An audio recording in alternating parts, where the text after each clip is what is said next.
Ok, alors on commence le troisième cours des lois concernant Pessah. On était dans l'abdicat Hametz, dans la vérification du Hametz. Je rappelle en gros comment ça se passe. On nettoie avant Pessah. Le soir du 14, on vérifie. Après la vérification, qu'on va encore étudier quelques points.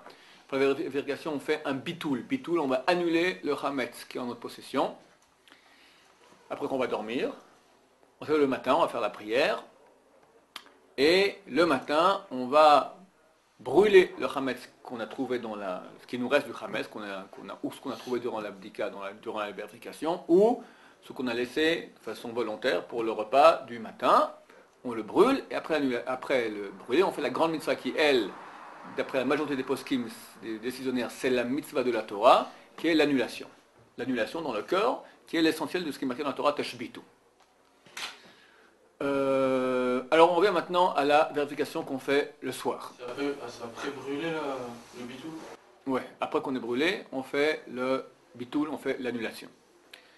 On revient à la vérification du soir. La vérification du soir, on avait déjà commencé à étudier cela. Qu'est-ce qui se passe? Quelqu'un qui est responsable d'un endroit public, une yeshiva, une école, ici en Israël, il y a tous les bureaux de l'État, d'accord? C'est des bureaux et des bureaux, une banque, d'accord? Le patron de banque Leumi ou de banque Apoalim ici en Israël, il est responsable de tous les centaines de guichets qui existent, de succursales, et du Hametz là-bas. Alors c'est le responsable de cet établissement qui doit vérifier. Évidemment, c'est difficile. Alors où il va faire des envoyés, des délégués qui vont aller vérifier. On va expliquer qu'il y a deux façons de faire, ou bien le responsable, par exemple moi je veux déléguer des gens dans ma maison, ou je veux maintenant, j'ai une maison en campagne, d'accord? Alors, je veux déléguer maintenant quelqu'un pour aller vérifier là-bas. Alors le mieux c'est que je fasse la bracha près de mes délégués, et après les délégués vont faire la vérification.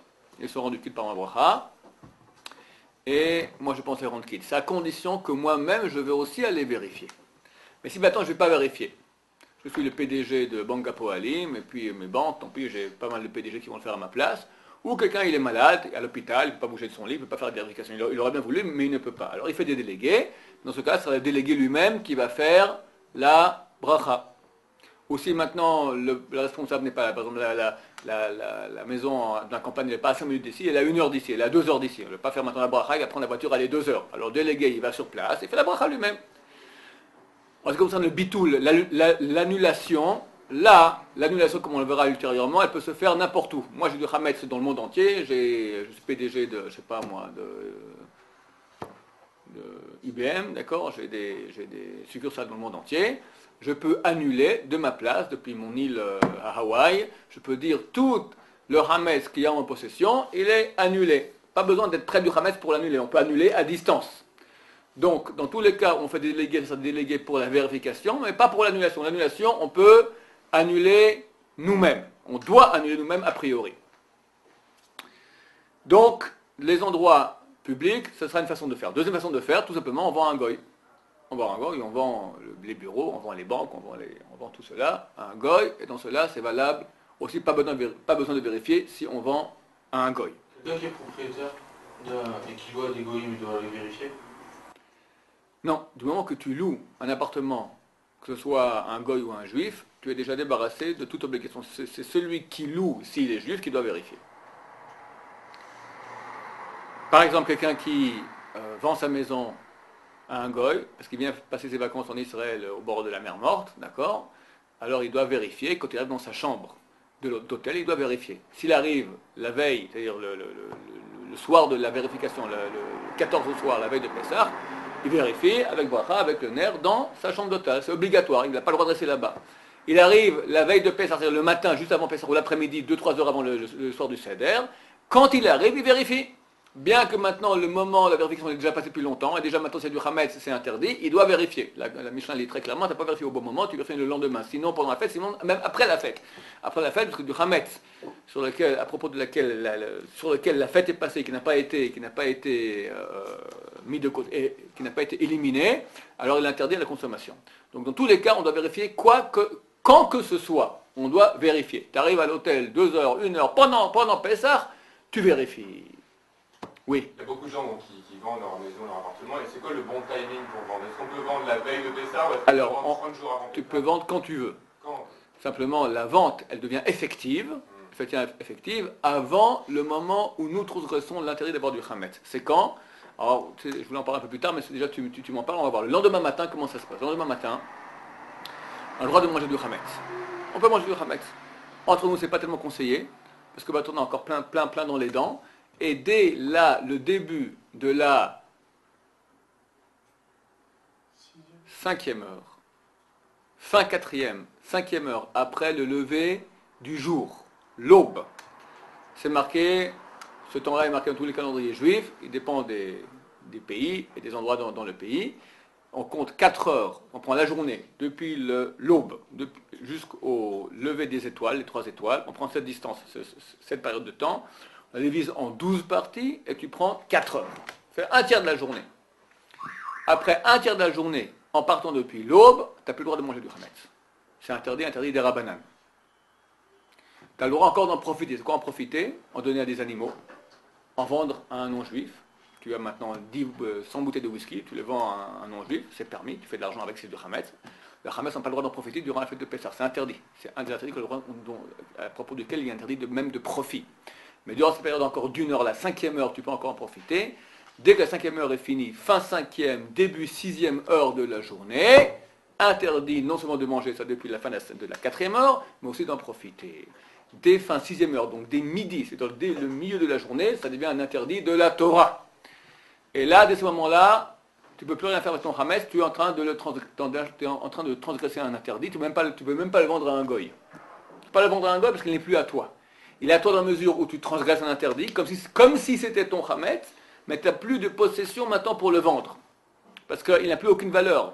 Vu que tu n'as pas le droit d'en profiter, il n'a plus aucune valeur, tu ne peux même plus le vendre. Donc la vente devra être effective avant la fin de la 5e heure du vendredi. Là, le rabbinat de l'endroit, d'habitude, sait comment s'y faire, et ils font cela exactement. Ou bien même ils vendent 2-3 jours auparavant, ils font la vente avec le goy, mais ils diront que la vente sera effective exactement à la fin de la 5e heure. Ok? Donc nous pouvons aller avant, quand on veut, on va chez le rabbin, on fait la vente, et elle sera effective au bon moment. Si quelqu'un quitte sa maison, on va dire 2-3 mois avant Pessah. Alors ça dépend, est-ce qu'il doit faire la vérification, oui ou non? S'il compte revenir avant Pessah, ou pendant Pessah, il est obligé, quand il quitte, on va dire à Hanouka, il quitte sa maison, il est obligé de faire une vérification avec une bougie le soir avant de partir.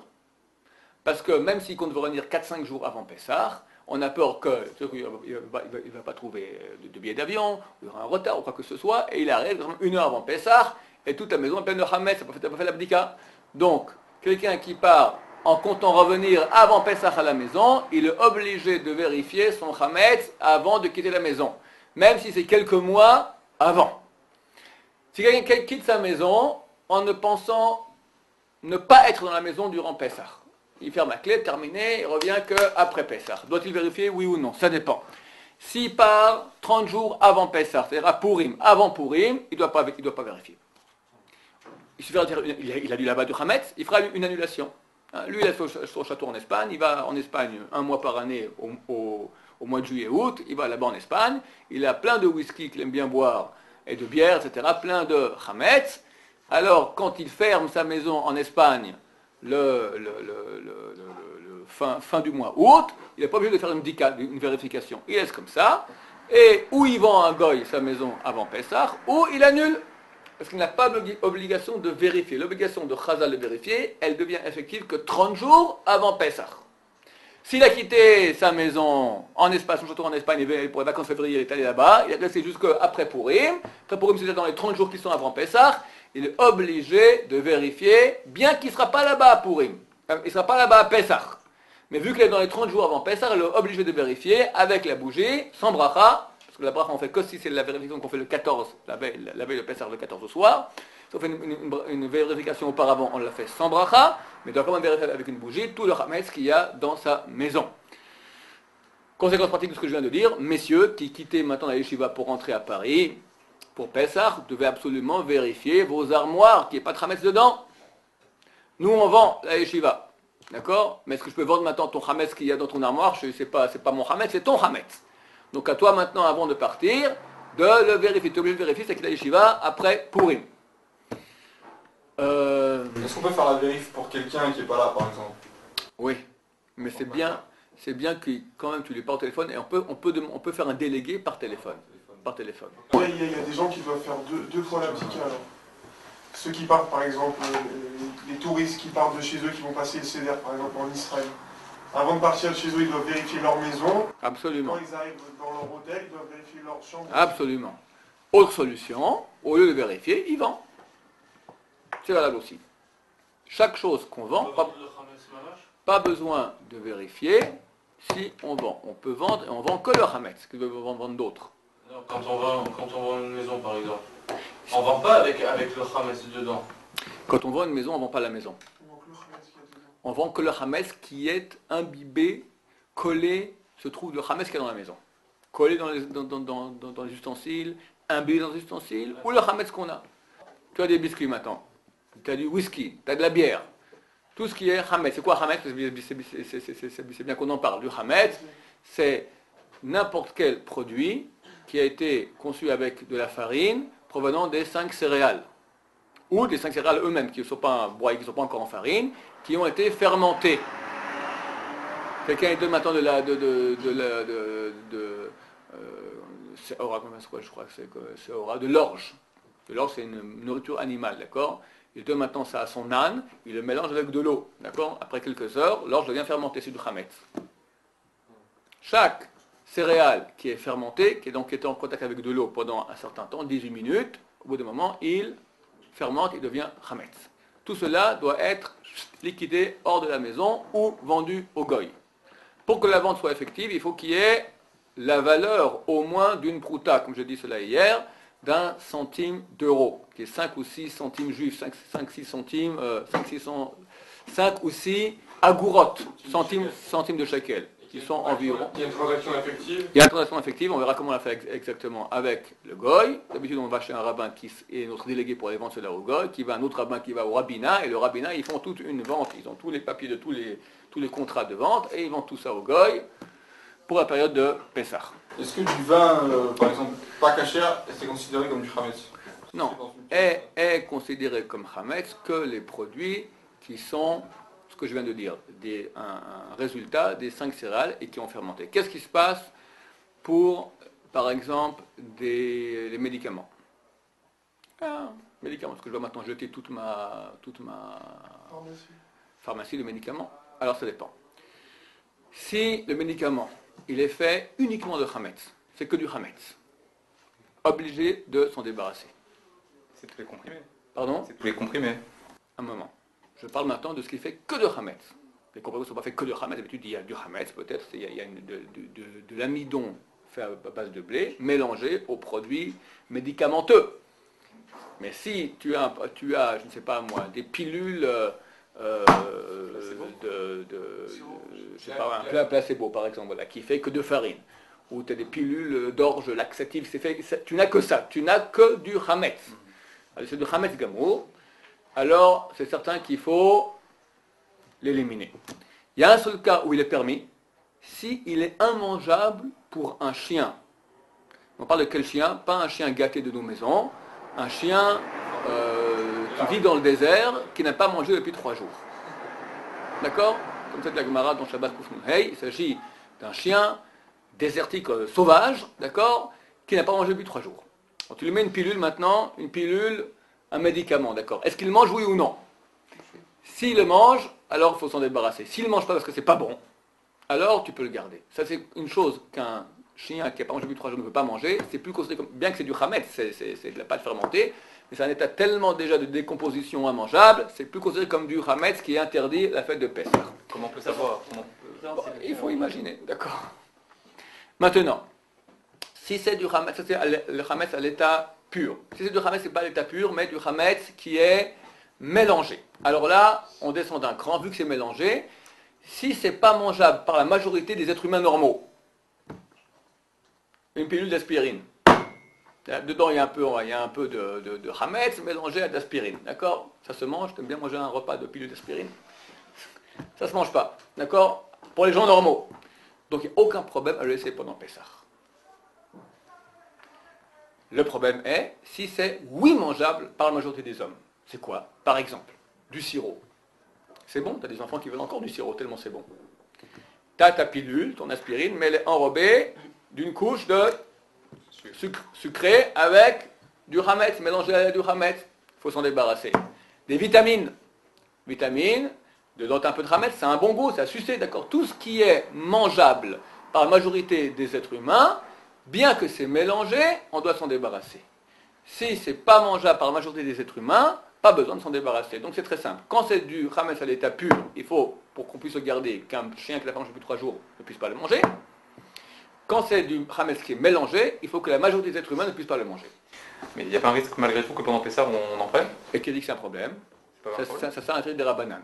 On autorisera, si vous se posez la question, pour quelqu'un qui est malade, c'est-à-dire au lit, il est permis de prendre un médicament dans le cas du hametz mélangé, si ce médicament n'est pas mangeable par la majorité des êtres humains.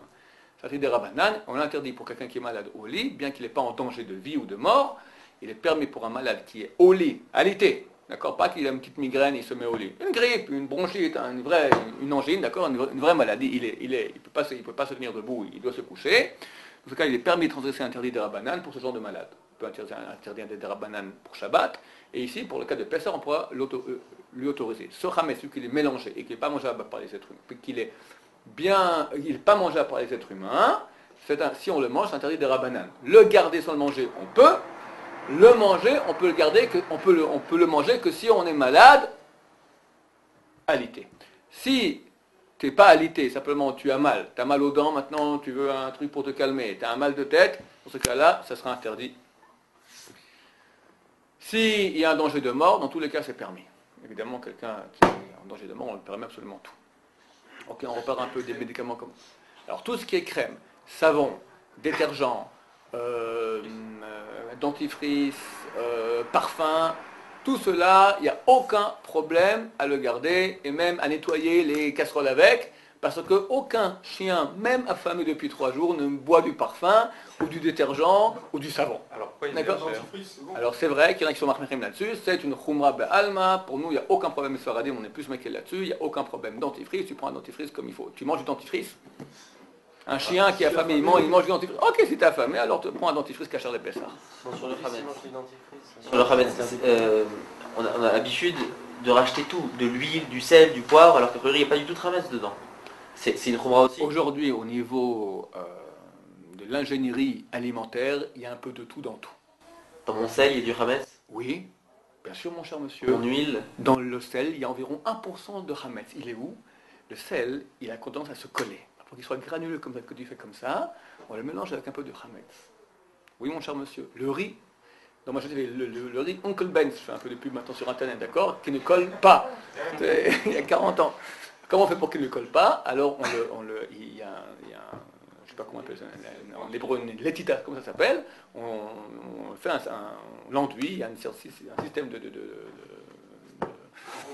d'enrobage artificiel qui se fait avec du hametz. Donc il y a un peu de hametz dans tout. C'est très compliqué, il y a des chimistes qui font leur boulot toute l'année. Le Badat sort un catalogue avec tous les médicaments, tous les aliments, qu'est-ce qui est caché, pas cher, qui, quoi, comment, etc. Parce qu'on ne peut pas s'en sortir, il faut être un vrai chimiste en ingénierie alimentaire pour savoir qu'est-ce qu'on peut manger ou pas. À moins que tu es certain qu'il n'y a pas de hametz dedans. Tu es certain toi-même, d'accord? Une tomate, bon, il faut y aller, pourquoi il y a de hametz dedans, c'est une tomate. Tous les produits manufacturés, il faut avec un HM. Ça vaut la peine. Les pistaches même. Bien sûr, les pistaches, elles sont salées. Comment on fait pour faire coller le sel sur les pistaches? On prend un peu de farine. Il y a des dates pour le faire sécher, on met un enduit de hametz. Dans tout, il peut y avoir du hametz. Absolument tout, les choses les plus invraisemblables possibles. Donc, il y a une liste que le rabbin sort, et on fait d'après cela grande mitzvah de manger mal à Pessah. D'accord? Les Chassidim, ils mangent des patates et des carottes. C'est tout. Voilà. Nous, on peut faire un peu plus. Ok, on continue, je vais être encore en abdika. Donc, on a vu le cas de celui qui quitte sa maison avant les 30 jours. S'il ne revient pas pendant Pessah, pas besoin de vérifier. Après les 30 jours, il doit vérifier ou vendre. Un moment, je sais que vous avez encore d'autres questions, je vais continuer sur ce sujet-là, une seconde. Dans tous les cas, si quelqu'un maintenant il a vendu sa maison à un goy. Et il est invité chez ses beaux-parents. Alors il ne fait pas de bdika. Il n'y a pas de vérification à faire. C'est un problème. Pourquoi? Parce qu'il y a une mitzvah, tashbitu, mitzvah tassée de la Torah, d'aller vérifier le chametz et de le brûler et de l'annuler. Mitzvah tassée de la Torah. Maintenant, quand il y a une mitzvah de la Torah, que je ne suis pas obligé de le faire parce que je n'ai pas d'obligation de le faire, ok, donc je ne suis pas obligé de le faire. C'est vrai. Mais néanmoins, il est marqué que quand tu as une mitzvah de la Torah, que tu pourrais te mettre en situation de oui obligation, et tu ne le fais pas, dans les cas où il y a ritra be'alma, il y a une ébullition dans le monde, ce qui est le cas aujourd'hui, le monde ne va pas bien, il y a des guerres, il y a des attentats, alors on risque de payer aussi là-dessus. Il y a une facture là-dessus aussi. C'est pour ça que nous, juifs orthodoxes, nous portons un talit katan. Talit katan, qu'est-ce que c'est? On porte sous les habits un habit à 4 coins pour y mettre dessus un tzitzit. La Torah dit, si tu as un habit qui a 4 coins, tu dois mettre un tzitzit. Si quelqu'un n'a pas d'habit à 4 coins, il ne doit pas mettre un tzitzit. Exprès, on achète un habit à 4 coins pour faire la mitzvah de mettre le tzitzit dessus. Tu n'es pas obligé.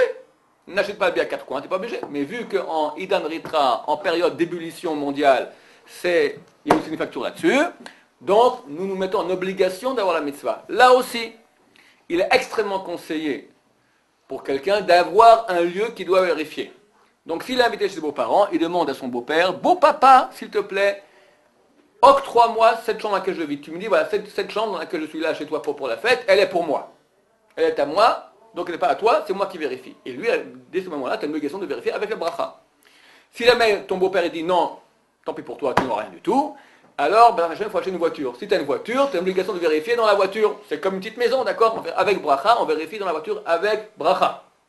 Ce sera que la voiture. Mais si quelqu'un a Nissa, avec sa valise, tu vas me dire alors, qui vérifie dans la valise, qui vérifie les poches? Non. Ça, déjà, il faut qu'il y ait un domaine. Il faut un petit quelque chose, un domaine dans l'espace dans lequel on habite, d'accord? Où on peut habiter, qui te donne l'obligation de vérifier. Mais vérifier les poches, on n'habite pas dans des poches, d'accord? Ni dans des valises. On habite dans une chambre ou dans une voiture. Au pire.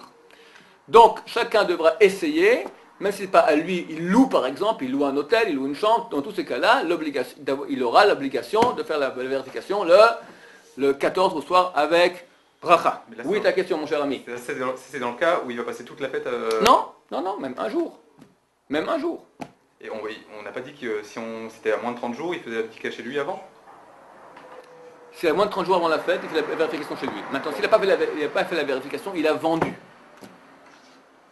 Ou bien il a fait la vérification, il n'a pas vendu, mais il a vérifié sans faire la bracha. Là, il y a une mitzvah de faire la vérification le 14 au soir. Ben, fais-la. Tu seras où le 14 au soir? Tu seras bien quelque part. Ce quelque part, vérifie. Ah, il faut que ça t'appartienne. Demande à quelqu'un de te donner un petit quelque chose qui t'appartienne pour faire dedans la vérification. D'accord. Et quand on l'a vérifié avant, c'est avec la bougie? Est-ce que avec la bougie. C'est obligé de le faire le soir ou pas? Oui. D'où on apprend cela? Si c'était autrement, on aurait pu faire la vérification le lendemain matin. A priori, pourquoi est-ce qu'on fait maintenant le soir du 14? Faisons le matin du 14. Parce qu'on dit que la lumière de la bougie, elle éclaire mieux la nuit. Est-ce qu'il faut à cause de ça maintenant éteindre la lumière et qu'il fasse tout noir avec la bougie comme ça? Non. Même avec une lumière du néon, les mènes fortes ou une lumière électrique, la bougie quand même elle est suffisamment grande, elle te sert à aller dans les coins. Et même si tu as beaucoup de lumière, c'est quand même pas comme le jour. Donc, a priori, on fera la vérification le soir avec une bougie et on peut laisser la lumière allumée. On peut ou il faut? On peut. Non, pas il faut. On peut. Les élus, comment c'est quoi? Enfin, je sais pas, moi, nous, on a l'habitude de faire en éteignant toutes les lumières. Il y a le vinaigre. Tu peux. Tu fais comme tu veux. Mais c'est marqué dans le livre que c'est pas du tout obligatoire. Tu peux le faire avec la lumière allumée. Pour venir sur ce que vous avez dit, si on passe les fêtes chez les beaux-parents, Oui. une femme qui passe les fêtes toute seule, elle doit racheter aussi? Elle a la mitzvah de... Elle est où? Elle a loué un endroit à elle? Ouais, elle passe... Ok, une femme qui loue un endroit pour elle, elle est chayavet. Une femme qui est veuve, par exemple, qui est divorcée, qui est seule, ou une fille qui est toute seule elle reste. Bien sûr, elle fait l'endroit. Bien sûr, les femmes sont obligées aussi de faire la vérification. Absolument. Ok? Quel point on n'a pas vu? Si quelqu'un arrive au milieu de la fête, quelque part, il est invité, à l'hôtel par exemple, il doit vérifier. Interdiction d'habiter dans un endroit, à Pessah, dans lequel il n'y a pas eu de vérification. Il demandera. Par soi-même. Non, si c'était vérifié par quelqu'un d'autre, c'est valable aussi. Si tu demandes si c'est vérifié, ils te disent oui, tu peux compter là-dessus. S'ils te disent c'est pas très bien, tu vérifies toi-même. Le seul endroit où on peut rentrer durant la fête, bien que ça n'a pas été vérifié, c'est un endroit public, ou public ça veut dire dehors, la rue, d'accord, un magasin, ou même une synagogue. Si le préposé à la synagogue, il est parti à Hawaï, et il a sa synagogue comme ça avec toutes les coffrettes, c'est pas très agréable de prier comme ça à Pessah, mais c'est permis. Mais si tu vas chez quelqu'un, tu vas habiter chez lui, tu peux habiter chez lui qu'à condition que la vérification a été faite comme il se doit. Ça veut dire que si vous partez donc pour les vacances de Pessah, vous partez à Eilat, vous vendez votre appartement, vous arrivez dans un hôtel à Eilat, ça sous-entend que l'hôtel, vous ayez vérifié que tout a bien été vérifié avant d'aller dans votre chambre. On sait bien que l'hôtel ne fait pas ça. Donc moi, quand j'arrive, je prends ma bougie et je vérifie dans ma chambre d'hôtel. Je ne peux pas vérifier tout l'hôtel, je vérifie ma chambre d'hôtel. Entre parenthèses, là, je te rappelle Eilat sont considérés à tous égards, d'après tous les postes qui me est d'accord là-dessus, comme Chutz Laaretz, comme étranger. Donc on fait 2 jours Pessah et 2 jours, 7e jour de Pessah. D'accord? Pauvres Eilatiens qui sont considérés comme étrangers. Hein? Pour les Israéliens. C'est quoi un Israélien? Il habite à l'étranger. C'est un nationalité israélien, mais il habite il n'y a pas de différence entre Eilat et New York. Tu as 1 million d'Israéliens à New York, tu as 100 000 Israéliens à Eilat. C'est Chutz Laaretz. À Sukkot par exemple. Ils font 2 jours. Enfin, le deuxième jour, c'est officieux. Quoi, Les- officieux les Israéliens. Quoi Israélien? Quoi Israélien? Et si on Ceux va qui dans une habitent, synagogue à Eilat, ceux ils vont qui faire- habitent la terre d'Israël, qui était sanctifiée par les 12 tribus qui sont sorties d'Égypte par Moshe Rabbeinu, et Josué a conquis. Et après c'était sanctifié par Ezra Sofer qui a conquis cette partie-là, qui sont la terre d'Israël, qui est la terre sainte, on fait 1 jour. Pourquoi? Parce que la lumière de la fête vient en 1 jour, elle peut passer. L'étranger, vu que c'est très impur, ça peut passer en 1 jour, ça passe en 2 jours. Donc on doit faire 2 jours. Eilat, c'est impur. Pas parce que c'est impur, parce que c'est Eilat, d'accord? Même quelqu'un qui va 10 km, il met sa tente près de Eilat, c'est très pur, il fait le désert et rien du tout. Vu que c'est considéré comme l'étranger, on fait 2 jours. Interdiction de mettre des tefilines. Et s'il mange du Hametz le 8e jour de Pessah, il mange du Hametz pendant Pessah. Mais ils font ça dans les synagogues là-bas? Ils le respectent ça? La halakha, elle est comme ça d'après tous les rabbanim. S'ils le font dans les synagogues sérieuses, absolument. Oui. Un jour en Israël et le deuxième jour, tu vas aller à Eilat? Non. Un Israélien, quelqu'un qui habite la terre d'Israël, la terre sainte, qui va à l'étranger le 8e jour de Pessah ou de Sukkot, il doit faire comme eux. Et Rav, c'est pas que Eilat, c'est à partir Il mettra les tefilines en cachette chez lui à la maison. Vu qu'il habite la terre d'Israël, la terre sainte, à l'étranger il fait comme eux, mais en cachette il met les tefilines, et il fait les prières comme Israël, mais personne ne doit voir ça. Lui il va habiller en habit de Shabbat, à la synagogue, il va avec eux, tout ça, il fait les prières en douce, il fait les prières, pas de melachot. Le deuxième jour. Même dans sa chambre tout seul, aucune melach. Rav, Oui. c'est à partir d'où? C'est un truc Beersheba? C'est à partir d'où qu'on fait que c'est plus Israël? C'est... La mer morte, c'est... Mer Morte, c'est tout à fait Israël, c'est certain. Il faut descendre un peu plus bas de la mer Morte, après on part, si on fait, pour les gens qui me regardent, donc tu auras la mer Morte ici, tu descends un peu, ça fait comme ça, tac, ça remonte jusque vers la région de Gaza. Gaza, Gush Katif, ça fait quelque part par là-bas, par sa frontière d'Israël. Qui vit à Beyrouth, alors il doit faire quoi là-bas? Beyrouth, non. C'est pas Eilat. Non. Alors en Jordanie, juste derrière le Jourdain ou... Ça dépend en Jordanie quelle région. Tu as 3 régions. Tu as le Golan, où là on fait 1 jour. Tu as sous le Golan, c'est un Safek. Et encore plus bas, en face de la mer Morte, c'est déjà 2 jours. Bon, messieurs, on n'est pas en train de faire les frontières de... On était sur la vérification du Hametz. Parce que c'est la mer en Méditerranée, j'ai entendu que... Alors oui, Si on va à l'hôtel pendant Pessah, à l'étranger, oui. on fait l'abdika, le frigo il est plein de Hametz. Qu'est-ce qu'on en fait? On doit le jeter? Qu'est-ce qu'on Le fait? frigo à qui? C'est le frigo de l'hôtel, de la chambre dans laquelle on est. Il y a des bouteilles de whisky et tout ça. Ah, mais ils Bien font, sûr, hein. Le mieux, c'est d'aller expliquer au directeur que tu es un marbré, et que chez toi tu as une allergie au whisky durant. La présence de whisky dans ta chambre te rend malade. Ils font la ménagerie, mais... Ça c'est le mieux. Non, tu vas à Lilton maintenant, personne n'est censé. Voilà. Ouais, ça, hein. Maintenant, sinon, Et là, quelle solution?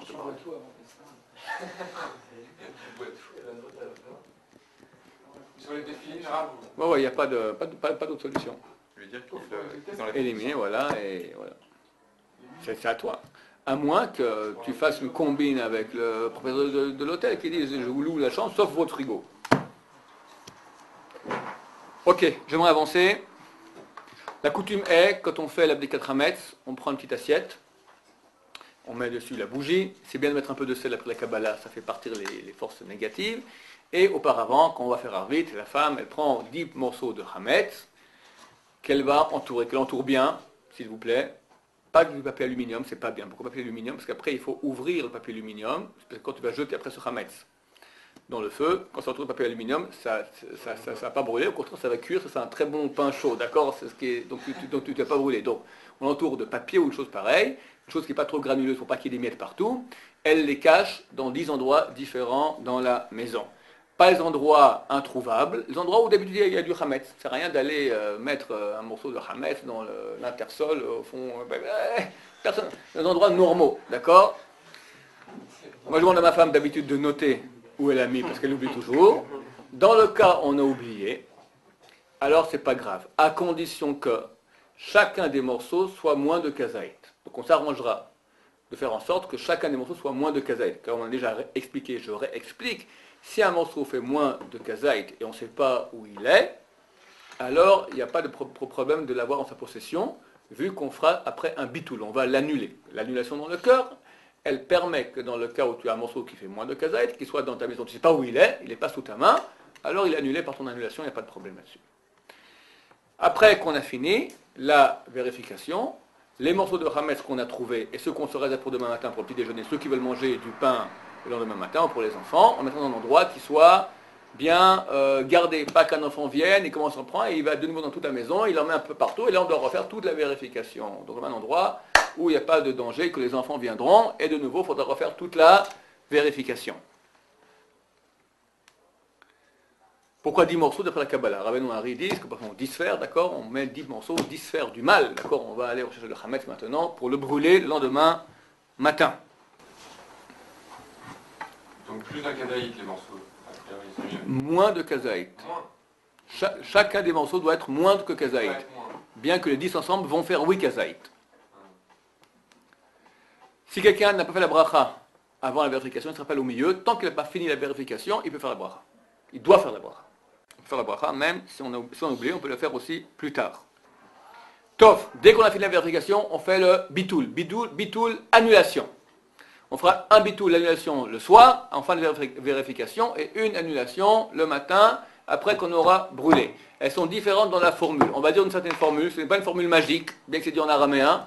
Il est absolument nécessaire de comprendre ce qu'on dit. Parce que cette annulation dit dans mon corps, qu'est-ce qu'on dit? On dit, je vous dis en araméen comment on dit, kol hamira, tout hametz, dika bershuti, qui a en ma possession, des lo chazité ou des lo biarte, que je n'ai pas vu et que je n'ai pas éliminé, que je n'ai pas vu maintenant, j'ai vérifié ce que j'ai vu, je l'ai pris ici. Il y a une partie que je n'ai pas vue. Il y a une autre que j'ai éliminée. J'ai déjà, durant 10 jours maintenant, j'ai jeté la poubelle, j'ai nettoyé toute ma maison. Tout ce que je n'ai pas vu et pas éliminé, donc le Hametz qui resterait quelque part dans ma maison, ou en ma possession, que je ne sais pas, je ne sais pas où il est, je ne le vois pas et je n'ai pas éliminé, livtil, qui soit annulé, Veleve kafra dehara, et qui soit considéré comme la poussière de la terre. Ce n'est pas une incantation magique, c'est une compréhension avec ma tête et mon corps que j'annule tout Hametz qu'il y a en possession. Donc, quelqu'un qui ne comprend pas l'araméen, et hélas aujourd'hui c'est 98% du peuple juif, il le dira dans la langue qu'il comprend. Si c'est en hébreu, en français, en anglais, en esquimau aussi. D'accord? Comme il veut. Mais il faut, l'essentiel c'est comprendre. Donc qu'est-ce qu'il doit dire en français? Toute pâte fermentée, ou le vin, ou toute pâte fermentée, et le vin, qu'il y a en ma possession, que je n'ai pas vu et que je n'ai pas éliminé, qui soit annulé, est annulé et est considéré comme la poussière de la terre. Qui soit annulé est considéré comme la poussière de la terre. Ça concerne que ce qui va faire moins d'un kazaït. Mais on a dit si ça fait plus d'un kazaït, ça l'annule quand même ou pas? Ça annule tout, bien sûr, ça annule. Alors dans ce cas-là, De peur qu'on le mange. Qu'arrête. Pourquoi il y en a un araméen? Ne dis même pas en araméen. L'araméen, c'était la langue parlée à l'époque par nos ancêtres. La langue parlée était l'araméen. Si quelqu'un ne comprend pas l'araméen, ça ne sert absolument à rien de le dire. Mieux vaut qu'ils ne disent pas du tout, ils ne disent qu'en français la langue qu'il comprend. Ça ne sert à rien de dire une incantation, elle n'a pas de forme, ce n'est pas de la magie qu'on fait, ce n'est pas une prière. C'est comme un contrat, comme une annulation. Il ne la connaît pas la première année, mais maintenant, ça fait 50 ans qu'il a dit. Très bien. Si, c'est ce qu'il dit, c'est bon. Mais combien de gens ils prennent un siddur de c'est là qu'on lit, il le lit à travers, c'est pas ce qu'il dit. Si c'est ce qu'il dit, Si ça fait 50 ans, il le lit en arabien et en français, maintenant il sait ce qu'il dit. c'est bon. Si quelqu'un comprend ce qu'il dit, il n'y a aucun problème. L'essentiel, c'est comprendre. C'est une annulation qu'on fait avec le cœur et la tête. Ce n'est pas une incantation magique qu'on fait sans comprendre ce qu'on dit. Ok? C'est bien de le répéter 3 fois. Comme ça, c'est certain que c'est bien fait. Il y a une marloquette. Qu'est-ce que c'est que cette annulation qu'on fait dans le corps? Est-ce que c'est une annulation? Et on considère que c'est fait, on annule et on le considère comme la poussière de la terre, comme ça disent la majorité des décisionnaires. Il y a un avis, Tosfot, qui dit non, ce qu'on fait, en fait, on fait un hefker. Ce hefker, une désappropriation. Je dis, ça ne m'appartient plus. C'est bien, si on le dit 3 fois, de une des 3 fois, rajouter aussi la formule qui est d'après Tosfot, qui dit, alors on dira que tout le hametz, tout le pâte fermenté, tout le levain qui est en ma possession, qu'il soit annulé, qu'il soit considéré comme la poussière de la terre, et je m'en désapproprie. Leve hefkera. D'accord? Pas obligatoire, c'est bien.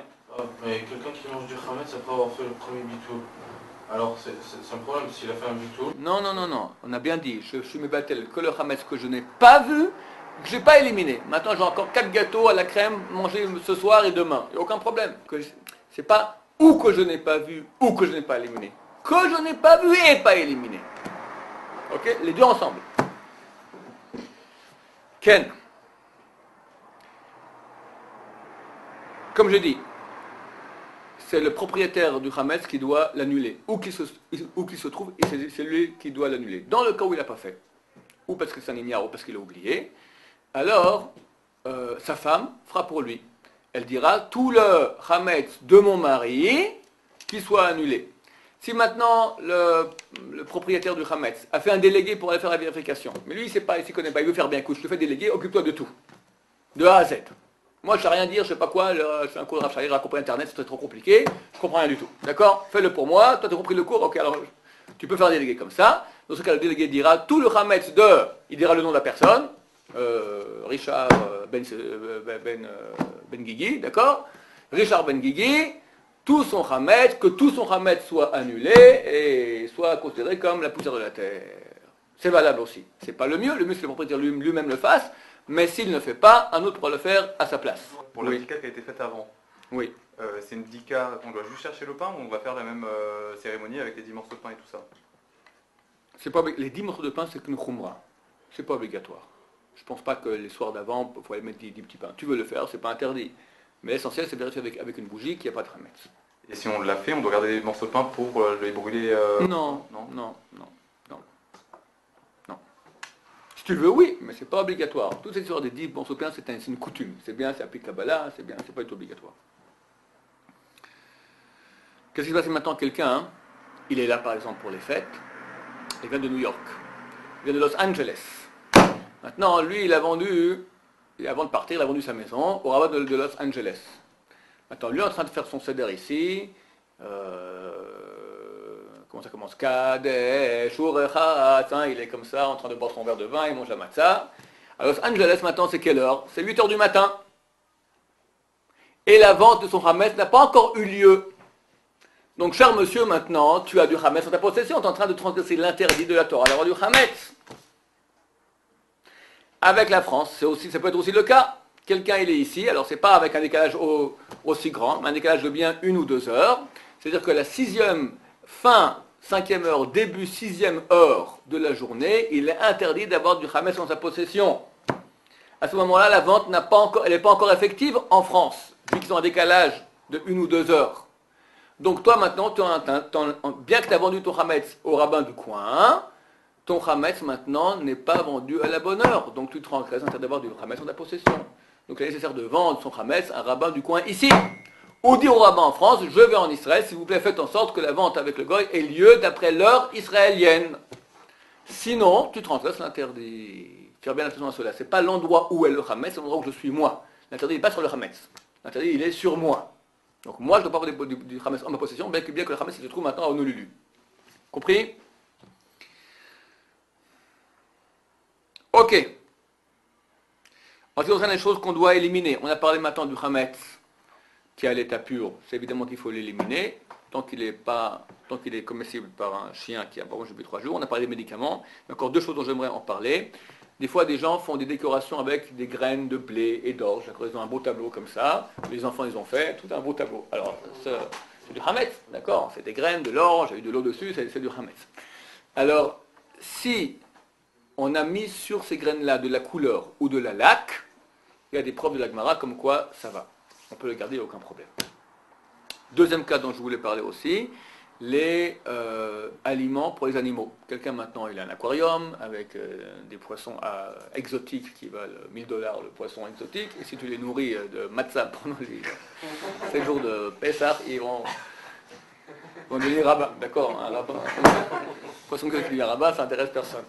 Alors tu as maintenant de la nourriture, mais elle contient du hametz.